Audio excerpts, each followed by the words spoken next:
নমস্কার, আমার চ্যানেল পাঠশালায় সকলকে জানাই স্বাগত। আমি আরো একটা নতুন ক্লাস নিয়ে হাজির হয়ে গেলাম তোমাদের সামনে। আজকের ক্লাসটি হলো আমার বই প্রথম শ্রেণীর তৃতীয় পর্ব। তাহলে আগেও অনেকগুলো ক্লাস হয়ে গেছে প্রথম শ্রেণীর তৃতীয় পর্বে। তাহলে আজকেও আরেকটি নতুন ক্লাস নিয়ে চলে এলাম। তাহলে কোন পৃষ্ঠা থেকে আজকে আলোচনা করব দেখে নাও।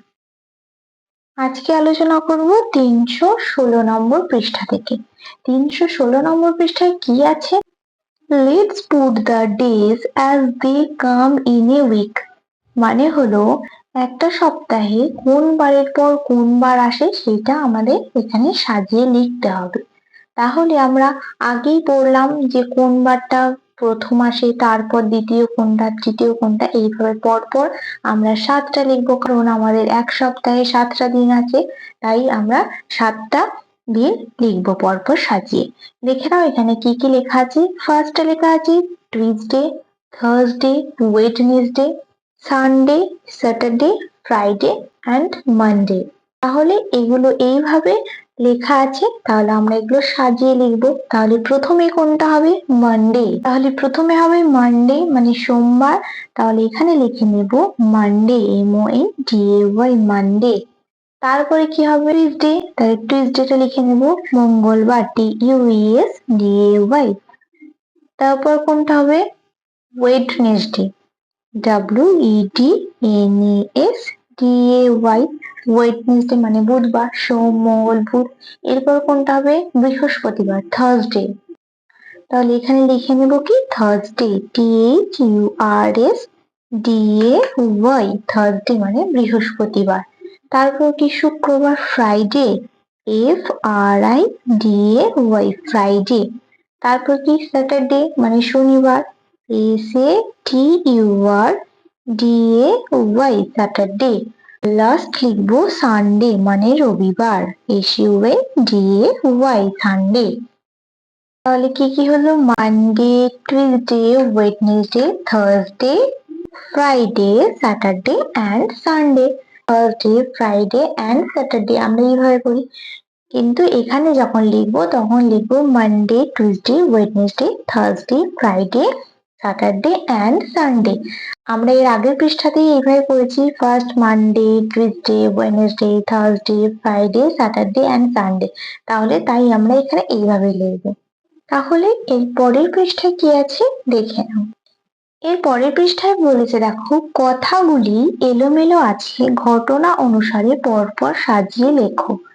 প্রথম ঘটনাটি কি আছে? তিনি লিখলেন সাধারণ মানুষের সুখ দুঃখের কথা। এটা প্রথমে তিনি লেখেননি। তারপরে আছে তিনি সেনাদলে যোগ দেন। এটা তিনি প্রথমে সেনাদলে যোগ দেননি। তারপরে 3 দাগের আছে নুরুকে কাজ করতে হয়েছে দোকানে। নুরুকে প্রথমে কাজ করতে হয়েছিল দোকানে, তাহলে এটা কি হয়ে যাবে? 1 নম্বর হয়ে যাবে। তারপরে আছে 3 বছর পরে ঘরে ফিরে এলেন, এটা হবে না। তারপরে আছে গানের দলে ঢুকলো সে, এটা হবে 2। তারপর 3 হবে তিনি সেনা দলে যোগ দেন। তারপর হবে তিনি 3 বছর পর ঘরে ফিরে এলেন। আর তারপরে শেষে হবে তিনি লিখলেন সাধারণ মানুষের সুখ দুঃখের কথা, এটা হবে 5। তোমরা যখন পড়াটা পড়বে তখনই এই সাজিয়ে লেখা এই ঘটনাগুলি তোমরা লিখতে পারবে। দেখো এই নিচে বলেছে পাঠ পড়ে লেখো। এই যে এখানে 1 2 করে লিখে দিলাম, এগুলো তোমাদের দেখে এখানে লিখতে হবে। তাহলে এগুলো আমরা পরপর লিখবো। দেখো প্রথমে কি হয়েছিল? প্রথমে আছে নুরুকে কাজ করতে হয়েছে দোকানে, তাহলে এটা আমরা 1 নম্বরে লিখবো। 1 নম্বরে লিখবো নুরুকে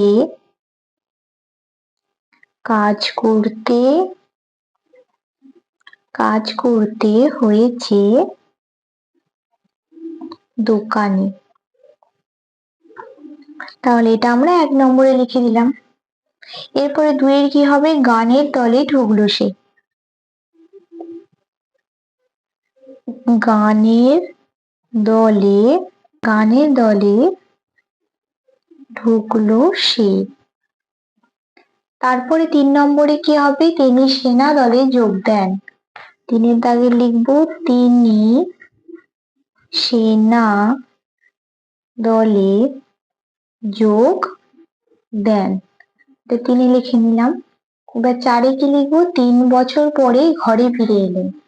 4-এ লিখবো 3 বছর পরে ঘরে ফিরে এলেন, এটা লিখে দিলাম 4-এ। এবার 5-এ কি হবে? তিনি লিখলেন সাধারণ মানুষের সুখ দুঃখের কথা, এটা 5-এ লিখবো। তিনি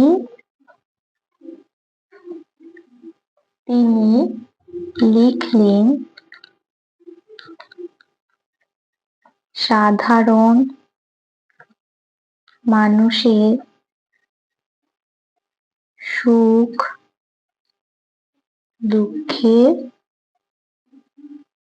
কথা, তাহলে এটা 5-এ লিখে দিলাম। এইভাবে তোমরা সাজিয়ে লিখবে। আগে তোমরা পড়াটা পড়বে, তাহলে তোমরা নিজেরাই এগুলো লিখতে পারবে, কোনো অসুবিধা হবে না। তাহলে এটা আমি তোমাদের লিখে দেখিয়ে দিলাম। এরপরের পৃষ্ঠায় কি আছে দেখে নাও। দেখো 318 নম্বর পৃষ্ঠায় আছে পশুর দেশে। এটা হলো একটি নাটক। তাহলে এই নাটকটা পড়ি, কি বলেছে দেখো। পশুর মানে পশুর দেশে অনেক পশুর কথোপকথন হচ্ছে, একটি নাটক। হাতি কি বলছে? মহারাজ মহারাজ। বাঘ বলছে হালুম, এখন আবার কি কাজ? হাতি কেন রাজন? বাজে 11টা, চারিদিকে ফুটে গেছে আলো, এখন কি ঘুমানো ভালো? বাঘ তখন বলছে চুপ, আমি জাতীয় পশু বাঘ, জানিস আমার রাগ? হাতি তখন বলছে আপনি জাহাপনা বাঘ, ফলে সদাই থাকতে হবে সজাগ, ঘটে গেছে ভয়ঙ্কর ঘটনা। হনুমান হরিণ আর জিরাফকে ধরে নিয়ে গেছে মানুষেরা, বলছে তাঁবুতে খেলা দেখাবে এরা, কিছুতেই এদের ছাড়বো না। বাঘ তখন বলছে এই রে কি হবে? শেয়াল সজারু আর ময়ূরের প্রবেশ। তখন শেয়াল সজারু আর ময়ূর আসছে, বলছে এসো এসো সবে। ময়ূর বলছে আমি জাতীয় পাখি, মানুষেরা মজা পেয়েছে নাকি? চলো সবাই ওদের ঠোকরাই। শেয়াল তখন বলছে হুক্কা হুয়া ক্যা হুয়া, চল রে ভাই ওদের মোরা ছাড়িয়ে আনতে যাই। সজরু বলছে এই কাঁটা যখন দেব ফুটিয়ে, বুঝবে বেদনা কাল, চলো বেশি দূরে যাবার আগেই করি ওদের নাকাল। খুব মজার এই নাটকটা, তোমরা যখনই পড়বে তোমাদের খুব মজা লাগবে পড়তে। তারপর বলেছে দেখো 2-3 জন লোক হাতে লাঠি সোঁটা নিয়ে হনুমান হরিণ আর জিরাফকে বেঁধে হাঁটছে। মানুষ বনটা পেরোলেই তুলবো লরিতে, নিয়ে যাব এদের, দেখাবো খেলা, ঘুরবো মেলায়। হঠাৎ পশুরা ঘিরে ধরে, মানুষদেরকে হঠাৎ সব পশুরা মিলে ঘিরে ধরেছে। বাঘ বলছে তখন হালুম হালুম হালুম, বনের পশু ধরলে কি হয় পাবে এবার মালুম। শেয়াল বলছে ওদের ছেড়ে দেবে কিনা বলো। সজারু বলছে ফুটিয়ে দেব কাঁটা। ময়ূর বলছে হাতিয়ার ফেলে দাও নইলে ঠুকরে দেব মাথা। মানুষ না না ওরে বাবা ছেড়ে দে রে, ওদের ছেড়ে দে, আর করবো না কোনোদিন, ভালোই ভালোই ফিরে যাই। আর একজন মানুষ উপায় তো আর নেই, চলো পালাই, বাঁধন খুলে দেয় ছুটে পালায়। তখন মানুষরা ওদের ওই পশুগুলোর হরিণ হনুমান আর জিরাফের বাঁধন খুলে দিয়ে তারা ছুটে পালিয়ে যায় ভয়ে। জিরাফ তখন বলছে আমার উঁচু গলা, বলেছিলাম সাথীরা এসে বাঁচাবে ঠিক। হনুমান উফ, ছাড়া পেয়ে খুশি হলাম, খেয়ে নি 2খানা কলা। হরিণ বলছে তখন পরে কলা খাস। বাঘ হাতি শেয়াল ময়ূর সজারুকে বল রে এখন সাবাস সাবাস, বুঝতে হবে আগে সাথীকে কেন লাগে। সবাই হই হই করতে করতে বনে ফিরে যায়। সকলের গান, সকলে মিলে গান গাইতে গাইতে বনে ফিরে যাচ্ছে। আমরা বনের পশু, আমরা বনের পাখি, বনের মাঝে সবাই মিলে বেশ মজাতেই থাকি। তাহলে নাটকটা তোমাদের আমি পড়ে শোনালাম, কত সুন্দর নাটকটা। অনেক পশুর নাম জানতে পারলাম, সেই পশুরা কি কি কথোপকথন করছে সেটাও জানতে পারলাম। তাহলে এবার বলো তো তোমরা যে আমাদের জাতীয় পশু কি? আমাদের জাতীয় পশু হলো কি? বাঘ। আর আমাদের জাতীয় পাখি কি? ময়ূর। কতজন লোক তাদের ধরে নিয়ে যাচ্ছিল, হনুমান, জিরাফ আর হরিণকে।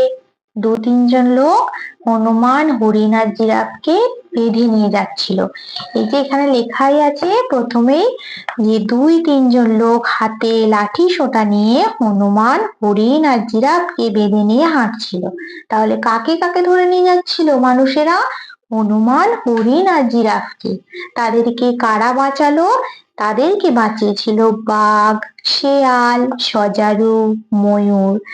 এরা সবাই হনুমান, হরিণ আর জিরাফকে বাঁচিয়েছিল। তাহলে তোমরা এইভাবে পড়বে পড়াটা, আমি যেভাবে বলে দিলাম তোমরা মজার সাথে পড়বে পড়াটা, দেখবে তোমাদের খুব ভালো লাগবে পড়তে। তাহলে আজকের ক্লাসটা এই পর্যন্তই। আরো একটি নতুন ক্লাস নিয়ে খুব তাড়াতাড়ি হাজির হব তোমাদের সামনে। যদি এই ক্লাসটি ভালো লেগে থাকে তাহলে অবশ্যই লাইক করতে ভুলবে না, এবং যারা এখনো আমার চ্যানেলটি সাবস্ক্রাইব করোনি তারা অবশ্যই সাবস্ক্রাইব করে পাশে থাকা বেল আইকনটি প্রেস করে দিও, যাতে সকল ভিডিও আপলোড করার সাথে সাথে তোমাদের কাছে নোটিফিকেশন পৌঁছে। ধন্যবাদ।